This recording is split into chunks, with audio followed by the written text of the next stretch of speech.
इस कहानी की शुरुआत होती है 8 लोगों से जो एक बहुत बड़ी कंपनी में जॉब पाने के लिए एक एग्जाम में बैठने की तैयारी कर रहे थे। इनमें से कुछ लोग खुद को पॉजिटिव बातें बोलकर मोटिवेट कर रहे थे, जबकि बाकी लोगों का ध्यान अपने फिजिकल अपीयरेंस पर था। अब थोड़ी देर बाद ये सभी एग्जामिनेशन हॉल में पहुंचे, जो देखने में एक नॉर्मल एग्जामिनेशन हॉल से काफी अलग था। इस कमरे की रोशनी काफी कम थी और इसके हर एक कोने में सिक्योरिटी कैमरास लगे थे। और तो और इस कमरे में मौजूद गार्ड के पास एक गन भी थी। अब इस गन को देखकर सभी लोग थोड़े नर्वस हो गए, लेकिन किसी ने इस पर कोई विरोध नहीं किया। अब थोड़ी देर बाद एक आदमी कमरे में एंटर हुआ और सभी कैंडिडेट्स का वेलकम किया। दरअसल ये सभी लोग कई सारे एग्जाम्स को पास करके यहाँ तक पहुंचे थे और इस जॉब को पाने के लिए इन्हें इस आखिरी एग्जाम को भी पास करना था। अब इस आदमी ने खुद को इन्विजिलेटर बताकर इंट्रोड्यूस किया और सभी को एग्जाम के रूल्स बताए। इन रूल्स के मुताबिक इस कमरे के अंदर बाहरी दुनिया का कोई भी कानून लागू नहीं होगा और टाइमर शुरू होने के बाद ये ना तो इस गार्ड से बात कर सकते हैं और ना ही इस इन्विजिलेटर से, और अगर किसी ने ऐसा किया तो उन्हें इस एग्जाम से डिस्क्वालीफाई कर दिया जाएगा। इसके साथ ही अगर किसी ने जाने अनजाने में अपने पेपर को खराब किया या फिर इस कमरे से बाहर निकल गया तो उसे भी फौरन डिस्क्वालीफाई कर दिया जाएगा। अब इस एग्जाम को कंप्लीट करने के लिए इनके पास केवल 80 मिनट का समय होगा और इन 80 मिनटों में इन्हें क्वेश्चन पेपर में मौजूद इकलौते सवाल का जवाब देना होगा, और अगर इन्होंने उस सवाल का जवाब दे दिया तो इन्हें ये नौकरी मिल जाएगी। अब सारे रूल्स बताने के बाद इन्विजिलेटर ने सभी से पूछा कि do you have any questions, लेकिन जब किसी ने कुछ नहीं बोला तो वो टाइमर को सेट करके चुपचाप कमरे से बाहर निकल गया। इसके बाद सभी लोगों ने अपना अपना क्वेश्चन पेपर देखा, जो ऊपर नीचे आगे पीछे हर तरफ से खाली था। ये देखकर सभी हैरान हो गए और कंफ्यूजन के मारे एक दूसरे का चेहरा देखने लगे। इसी बीच एक लड़की अपने क्वेश्चन पेपर पर ये लिखने लगी कि उसे ये नौकरी क्यों मिलनी चाहिए, लेकिन तभी वो गार्ड इस लड़की के पास आता है और इसे कमरे से बाहर निकाल देता है, क्योंकि इस लड़की ने अपना क्वेश्चन पेपर खराब कर दिया था। अब ये सब देखकर बाकी लोग काफी डर जाते हैं और थोड़ी देर तक शांत बैठे रहते हैं। अब थोड़ी देर बाद कैंडिडेट नंबर 5 को ये बात रियलाइज होती है कि रूल्स के मुताबिक वो गार्ड और इन्विजिलेटर से तो बात नहीं कर सकते, लेकिन ऐसा तो कोई रूल नहीं है जो इन्हें आपस में बात करने से रोके। अब ये आदमी सभी से बात करने की कोशिश करता है और इनसे कहता है कि अगर हमें इस एग्जाम को पास करना है तो हमें एक साथ मिलकर काम करना होगा और टाइम के खत्म होने से पहले हमें उस इकलौते सवाल को ढूंढकर उसका जवाब देना होगा। इसके बाद ये सभी लोग डिस्कस करते हैं कि वो उस सवाल को कैसे ढूंढ सकते हैं, लेकिन इस डिस्कशन के बीच कैंडिडेट नंबर 1 बिल्कुल चुपचाप बैठा होता है, मानो उसे इन सबसे कोई मतलब ही ना हो। इसी बीच एक आदमी खुद को इंट्रोड्यूस करने की कोशिश करता है, लेकिन कैंडिडेट नंबर 5 उसे ऐसा करने से रोक देता है। वो कहता है कि हमें एक दूसरे को निकनेम्स देने चाहिए ताकि सबकी असली पहचान छुपी रहे। इसके बाद ये सभी लोग एक दूसरे को एक नाम देते हैं और इसकी शुरुआत कैंडिडेट नंबर 1 से होती है।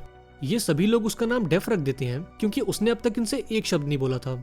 अब बाकी लड़कों के नाम उनके स्किन के हिसाब से रखे जाते हैं, जैसे कि ब्राउन, ब्लैक और व्हाइट, और लड़कियों के नाम उनके बालों के हिसाब से, जैसे कि ब्लॉन्ड, डार्क और ब्रूनेट। इसके बाद व्हाइट कहता है कि शायद हम अपनी सीट से खड़े भी हो सकते हैं, क्योंकि हमें ऐसा कोई रूल नहीं बताया गया जो हमें ऐसा करने से रोके। अब अपनी बात को साबित करने के लिए व्हाइट अपनी सीट पर खड़ा हो जाता है, लेकिन इसके बावजूद भी गार्ड उसे कुछ नहीं कहता और अपनी जगह पर खड़ा रहता है। यहाँ ब्रूनेट कहती है कि शायद वो क्वेश्चन किसी इनविजिबल इंक या फिर किसी वाटरमार्क से लिखा गया होगा। इतना कहकर वो अपनी सीट से खड़ी होती है और कमरे में मौजूद लाइट की मदद से उस क्वेश्चन को ढूंढने की कोशिश करती है, लेकिन जब उसे अपने क्वेश्चन पेपर में कुछ नहीं मिलता तो वो बाकी लोगों से अपना अपना क्वेश्चन पेपर चेक करने को कहती है, क्योंकि हो सकता है कि शायद वो क्वेश्चन इनमें से किसी एक पेपर में मौजूद हो। अब सभी लोग अपने अपने पेपर को चेक करते हैं, लेकिन इस बीच डेफ चुपचाप अपनी सीट पर बैठा होता है। ये देखकर व्हाइट उसका पेपर लेता है और उसे भी लाइट में चेक करता है, लेकिन बाकी पेपर्स की तरह ये पेपर भी खाली होता है।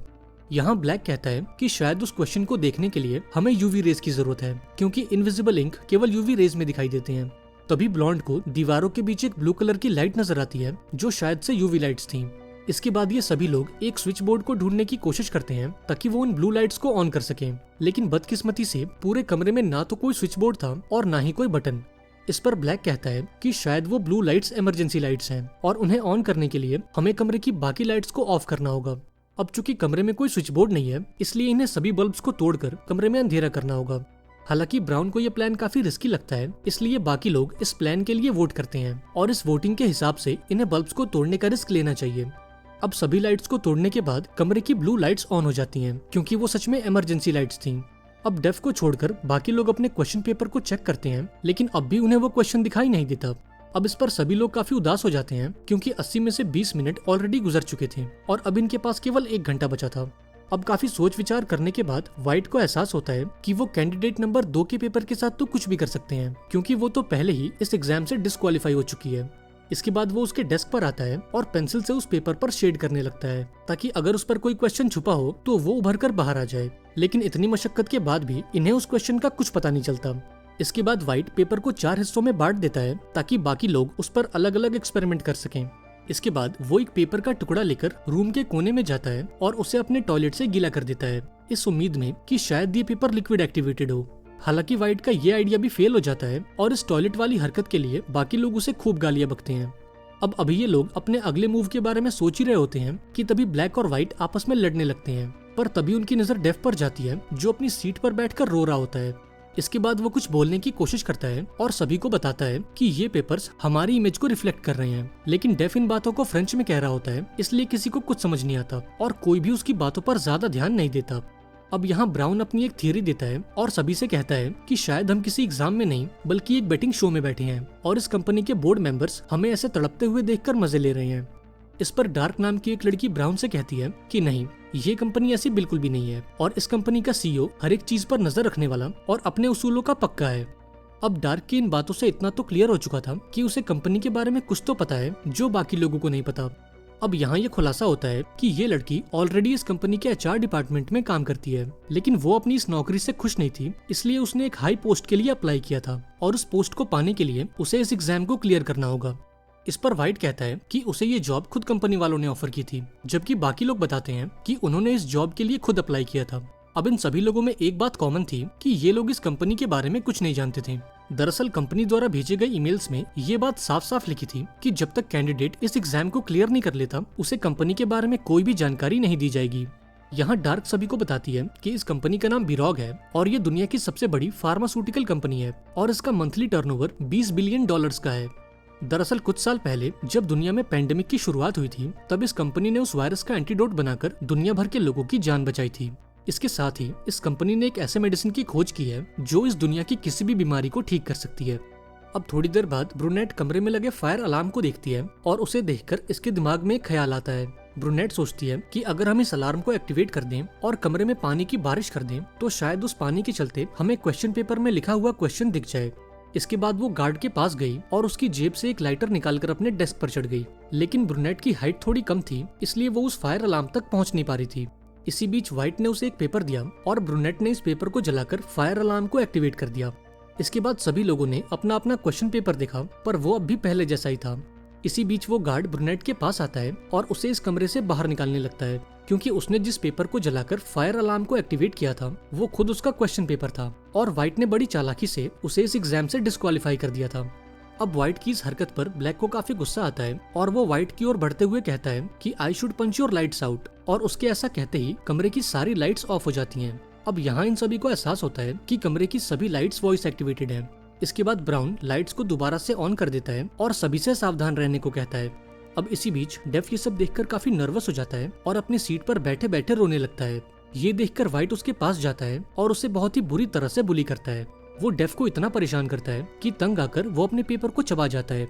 अब रूल्स के मुताबिक डेफ को भी कमरे से निकाल दिया जाता है और अब इस कमरे में केवल 5 लोग रह जाते हैं। अब व्हाइट की इन हरकतों को देखकर ब्लैक के सब्र का बांध टूट गया और उसने व्हाइट को एक पंच मारकर उसे बेहोश कर दिया। इसके बाद सभी ने मिलकर व्हाइट को एक कुर्सी से बांधा और एक टाई की मदद से उसका मुंह बंद कर दिया। अब थोड़ी देर बाद जब व्हाइट को होश आया तो वो कुछ बोलने की कोशिश करने लगा। ये देखकर डार्क ने वो टाई खोल दी और व्हाइट को बोलने का मौका दिया। यहाँ व्हाइट कहता है कि तुम मुझे मेरी दवाई दे दो वरना मेरी जान चली जाएगी। अब यहाँ ये खुलासा होता है कि व्हाइट को एक खतरनाक बीमारी है और उसे जिंदा रहने के लिए हर घंटे एक दवाई खानी पड़ती है। यहाँ व्हाइट कहता है कि मुझे उस क्वेश्चन का पता चल चुका है और अगर तुम मुझे वो दवाई दे दोगे तो मैं तुम्हें वो क्वेश्चन बता दूंगा। ये सुनकर ब्लैक उसकी पॉकेट्स को चेक करता है लेकिन यहाँ उसे कोई दवाई नहीं मिलती। इसी बीच व्हाइट दोबारा से बेहोश हो जाता है और उसकी पूरी बॉडी कांपने लगती है। ये देखकर ब्लैक कहता है कि उस बीमारी के चलते व्हाइट को मिर्गी के दौरे पड़ रहे हैं और अब इसके पास ज्यादा वक्त नहीं है। अब ये सभी लोग फौरन उस दवाई को ढूंढने में लग जाते हैं और इसी बीच एक लड़की को वो दवाई ब्राउन के टेबल से मिलती है और इसका मतलब ये था कि ब्राउन ने जानबूझकर व्हाइट की ये दवाई छुपा दी थी। इसके बाद ये लड़की व्हाइट को दवाई खिलाने की कोशिश करती है लेकिन लास्ट मोमेंट पर ब्राउन उस दवाई को एक वेंट में फेंक देता है। अब बाकी लोग फौरन उस दवाई को निकालने में लग जाते हैं जबकि दूसरी ओर ब्रूनेट कैमरे के पास जाती है और इनविजिलेटर से व्हाइट की जान बचाने को कहती है। अब चूंकि ब्रूनेट ने इनविजिलेटर से बात कर ली थी इसलिए रूल्स के मुताबिक उसे भी इस कमरे से बाहर निकाल दिया गया। अब ब्रूनेट के जाने के बाद ब्लॉन्ड एक सेफ्टी पिन को यूज करके उस दवाई को बाहर निकालती है और व्हाइट को वो दवाई दे देती है। इसके बाद ये लोग व्हाइट की रस्सी खोल देते हैं और उससे उस क्वेश्चन के बारे में पूछते हैं। इस पर व्हाइट कहता है कि जिस क्वेश्चन को हम इतनी देर से ढूंढ रहे हैं वो क्वेश्चन हम खुद हैं, और मुझे लगता है कि टाइमर खत्म होने के बाद जो इंसान इस कमरे में बचा रहेगा वो इस एग्जाम को पास कर लेगा। अब इतना कहते ही वो फौरन उस गार्ड की ओर भागा और उससे उसकी बंदूक ले ली, लेकिन जब उसने गन को फायर करने की कोशिश की तब उसे एहसास हुआ कि ये गन सिर्फ गार्ड के फिंगरप्रिंट से चलेगी। इसके बाद उसने गार्ड के फिंगरप्रिंट से गन को अनलॉक किया और कमरे में मौजूद बाकी लोगों पर पॉइंट कर दिया। उसने सभी को धमकी दी कि अगर वो कमरे से बाहर नहीं गए तो वो उन्हें गोली मार देगा। अब ये सब देखकर ब्राउन काफी डर गया और बिना कुछ बोले कमरे से बाहर चला गया।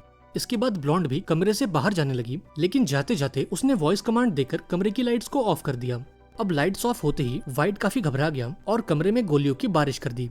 इसके बाद जब उसने लाइट्स को ऑन किया तो उसने ब्लैक को जमीन पर गिरा हुआ पाया और उसकी चेस्ट में एक बुलेट होल भी था।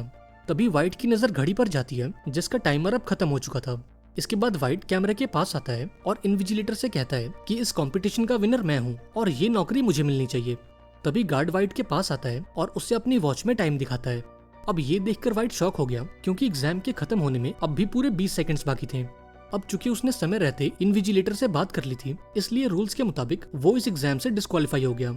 अब यहाँ ये खुलासा होता है कि जब ये लोग आपस में लड़ रहे थे तब डेफ ने चुपके से घड़ी के टाइमर को कम कर दिया था।